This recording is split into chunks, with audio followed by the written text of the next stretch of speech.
Hello everyone, स्वागत है आप सभी का। साथियों, इस क्लास में हम लेकर आए हैं टॉप 20 क्वेश्चन, जीके जीएस के टॉप 20 क्वेश्चन लेकर आए हैं जो आपके एग्जाम की दृष्टि से काफ़ी इंपॉर्टेंट होने वाले हैं। तो आप इस क्लास को लास्ट तक देखिएगा।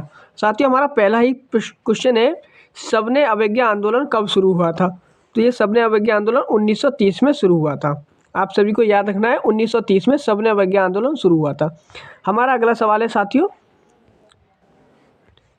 जलियांवाला बाग हत्याकांड किस त्योहार के दिन हुआ था? साथियों, आप सभी को पता होना चाहिए, जलियांवाला बाग बैसाखी के दिन हुआ था। 13 अप्रैल 1919 को हुआ था। कब हुआ था साथियों? 13 अप्रैल 1919 को हुआ था। आगे देखिए साथियों, हमारा अगला सवाल है, लाल बहादुर शास्त्री राष्ट्रीय प्रशासन अकादमी कहाँ स्थित है? तो आप सभी को ये भी पता होना चाहिए, ये मसूरी में है। यहाँ पर ऑप्शन सी राइट आंसर हो जाएगा, मसूरी में है। आगे देखिए साथियों, हमारा अगला सवाल है, M.K. गांधी द्वारा पहले लिखित पुस्तक कौन सी थी? तो साथियों, ये पुस्तक है इनकी हिंद स्वराज।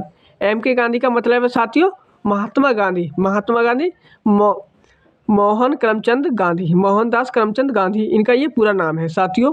हिंद स्वराज इनकी पुस्तक है, आप सभी को याद रखना है। आगे देखिए साथियों, अगला सवाल है हमारा, अंतर्राष्ट्रीय मुद्रा कोष, इसे साथियों IMF बोलते हैं। क्या बोलते हैं साथियों? IMF, अंतर्राष्ट्रीय मुद्रा कोष या फिर IMF। इसका मुख्यालय वाशिंगटन DC में है। कहाँ पर है साथियों? वाशिंगटन DC में है। अगला सवाल है हमारा साथियों, खालसा पंथ की स्थापना किस सिख गुरु ने की थी? तो खालसा पंथ की स्थापना गुरु गोविंद सिंह ने की थी। साथियों, कब की थी? 1699 में। 1699 में खालसा पंथ की स्थापना की गई थी। आगे देखिए साथियों, हमारा अगला सवाल है,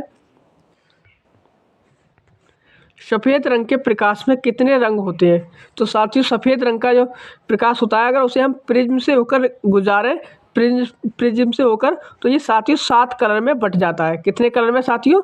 7 कलर में बट जाता है। आप सभी को याद रखना है, 7 कलर में बट जाता है। तो यहाँ पर ऑप्शन सी राइट आंसर हो जाएगा। आगे देखिए साथियों, हमारा अगला सवाल है, रक्त का शोधन किसके द्वारा होता है? तो रक्त का शोधन जो होता है, हमारे रक्त का शोधन वो किडनी के द्वारा होता है। किसके द्वारा होता है साथियों? किडनी के द्वारा। अगला सवाल है साथियों हमारा यहाँ पर, पीर पंजाल श्रृंखला या फिर पीर पंजाल दर्रा किस राज्य में स्थित है? तो ये साथियों जम्मू कश्मीर में स्थित है।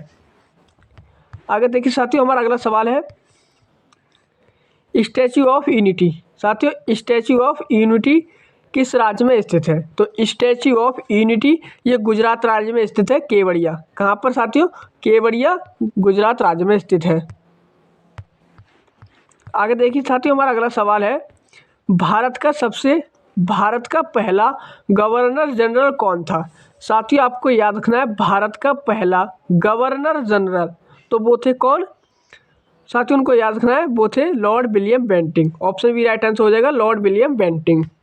आगे देखिए साथियों, हमारा अगला सवाल है यहाँ पर, भारत के प्रथम कानून मंत्री कौन थे? तो साथियों, भारत के पहले कानून मंत्री वो कौन थे? डॉक्टर BR अम्बेडकर, भीमराव अम्बेडकर थे। आपको ये भी याद रखनी है। हमारा अगला सवाल है साथियों, मोहन बागान किस खेल की टीम में है? तो साथियों, मोहन बागान ये फुटबॉल की टीम में है। कहाँ, किसकी टीम में साथियों? फुटबॉल, ये फुटबॉल से संबंधित है। आगे देखिए साथियों, हमारा अगला सवाल है, वल्लभ भाई पटेल को सरदार की उपाधि किसने दी थी? तो ये बारदोली की महिलाओं ने दी थी। ऑप्शन सी राइट आंसर हो जाएगा, बारदोली की महिलाओं ने। अगला सवाल है साथियों हमारे यहाँ पर, भारतीय संविधान का अनुच्छेद 17 किससे संबंधित है? तो भारतीय संविधान का अनुच्छेद है 17, वो है साथियों अनटचेबिलिटी, छुआछूत का अंत। ऑप्शन ए राइट आंसर हो जाएगा, छुआछूत का अंत। साथियों, अगला सवाल है, हड़प्पा कालीन शहर कालीबंगा कहाँ स्थित है? साथियों, कालीबंगा ये राजस्थान में स्थित है, घग्गर नदी के बाएं तट पर है, राजस्थान में कालीबंगा। आगे देखिए साथियों, हमारा अगला सवाल है, खेलों में सर्वश्रेष्ठ प्रशिक्षक का कौन सा पुरस्कार दिया जाता है? साथियों, खेलों में सर्वश्रेष्ठ प्रशिक्षक का कौन सा पुरस्कार दिया जाता है?